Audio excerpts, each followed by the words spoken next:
Today, we're listening to Steve Jobs on failure, one of my favorite short clips of his. I think it's so simple, and that's why I love this advice.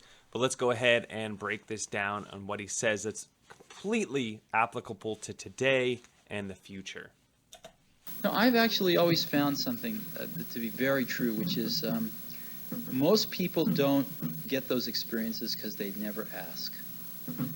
I've never found anybody that didn't want to help me if I asked them for help.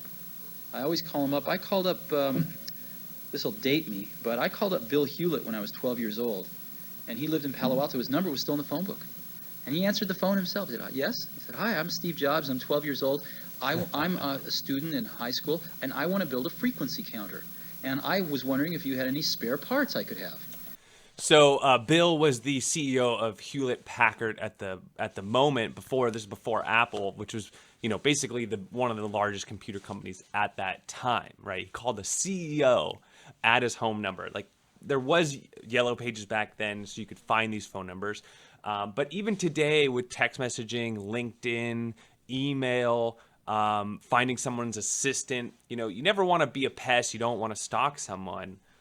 But there's ways to reach people that most people aren't willing to even consider. And he laughed, and he gave me the spare parts to build this frequency counter, and he gave me a job that summer in Hewlett Packard, working on the assembly line, putting nuts and bolts together on frequency counters. He got me a job in the place that built them. And I was in heaven. And I've never found anyone who said no or hung up the phone when I called. I just asked. And when people ask me, I try to be as responsive, to pay that debt of gratitude back. Most people never pick up the phone and call. Most people never ask. And that's what separates sometimes the people that do things from the people that just dream about them. You gotta act. And you've got to be willing to fail. You've got to be willing to crash and burn, with people on the phone, with starting a company, with whatever. If you're afraid of failing, you won't get very far. So he said a couple things there. One, he said he never received a no, and you'd be surprised, especially if you know someone or you're not calling to sell them something, like you actually have something to ask or you have something to offer them. They'll often will say yes. Now, obviously, does that mean everyone's going to say yes? No. And so he even mentioned that towards the end, which is, sometimes you might crash and burn, sometimes you might get a no, but like, what's the worst thing that can happen, right? It's like, here you are, you might be in a moment in your life where you're at ground zero, like, you have nothing to lose, right? Even if you later in your career, like, it could be very well worth your time and effort to just ask.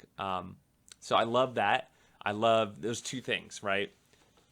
Act, be proactive, one. Two, be okay with failure, right? You have to be willing to crash and burn. You have to be willing to go for your goal, because there's a lot of people that aren't going for their goal. There's a lot of people that are settling. So you should be different if you want to succeed and be the one that goes after it.